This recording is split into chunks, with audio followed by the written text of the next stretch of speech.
menunjukkan jalan pintas menuju Allah. Jadi kalau para filsuf, para ahli kalam mencari dalil-dalil yang tertulis, lalu dianalisa, sedangkan ahli kolbu dan rohani, mereka punya jalan yang lebih cepat. Jalannya apa? Di kolbu itu sendiri. Kolbu itu adalah tempat menyebut nama Allah, dalilnya jelas. Ala bi dzikrillah tatmainnul qulub, surah Ar-Ra'd ayat 28. Begitu juga surah Al-Anfal, idza dzukirallah wajilat qulubuhum, disebut nama Allah, kolbu menjadi tenang. Berarti kolbu ini tempat menyebut namanya, mengingatnya.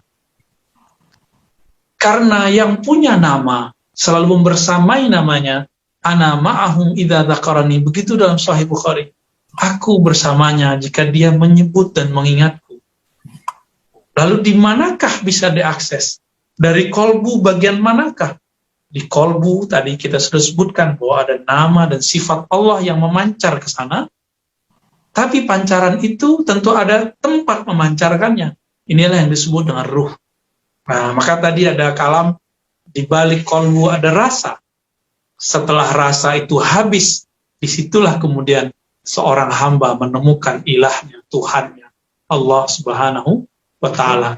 Jadi hilang dulu rasa bahwa dia punya rasa. Hilang dulu rasa bahwa dia ada, bahwa dia yang mengenal. Nah, dan ini pun butuh istighfar yang saya sebut al-taubah al-kubra, obat besar. Al-istighfar al-kabir, istighfarnya istighfar yang besar. Istighfarnya bukan lagi batin, tapi sudah batinul butun. Sudah dibalik dari rasa itu semua. Inilah yang kemudian istighfarnya kita temukan dari istighfarnya Nabi. Nabi Muhammad tuh udah nggak ada dosa, teman-teman.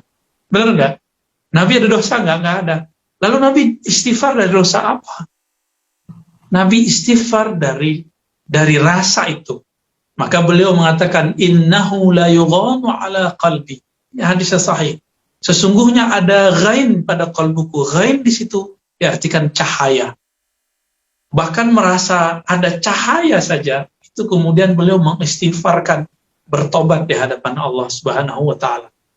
Jadi kita jauh-jauh lama-lama belajar tentang ilmu ini, ilmu itu, ternyata jalan pintas kepada Allah dimulai dari istighfar dan tobat.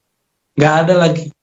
Maka hamba-hamba yang merasa dirinya hina, merasa dirinya perlu pertobatan di hadapan Allah, orang-orang ini adalah calon-calon kekasih Allah Subhanahu wa Ta'ala.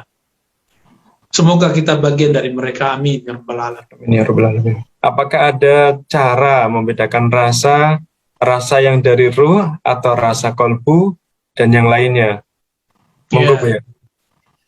Kita mulai dari rasa ilmu yakin dulu. Nah, ilmu yakin ini rasanya pusing. Kebanyakan dalil. Jadi kalau ciri-ciri ngajinya pada tahapan kita ini memakai akal, ciri-cirinya ada rasa pusing, tapi asik. Rasa rumit, ini kok berat ya, tapi kok asik gitu. Dalil akal itu lebih seru, lebih asik daripada dalil badan. Dalil tertulis. Oleh karena itu, orang yang sedang main game, main catur, itu bisa nyuekin makanannya. Dia lupa makanan di kiri kanannya. Coba anak-anak kita lagi main game, itu dia lupa makan dan minum. Padahal makan minum itu enak. Kenapa? Karena makanannya akal itu adalah strategi, dalil, pikiran, pengamatan, itulah. Tapi pusing, cobalah anak kita kadang-kadang panik ketika dia kalah, ya kan? Nah, sama ketika tambah dewasa, game-nya bukan hanya lagi PS3, bukan game-game yang ada di laptop lagi. Tapi game kehidupan, la'bul hayah, ya, game kehidupan. Itu lebih pusing lagi kalau kita pakai ini. Jadi kenapa ada orang stres di dunia? Karena dia hidup cuma pakai ini. Jadi teman-teman, apa jalan keluar dari stres? Jangan hidup cuma pakai cerdas. Jangan hanya cerdas otak, tapi cerdaslah kolbu. Nah, kolbu itu apa indikatornya? Kita sudah di sana. Maka ada rasa ketenangan. Tenangnya di jiwa. Zikirnya di kolbu, tenangnya sampai kepada jiwa. Orangnya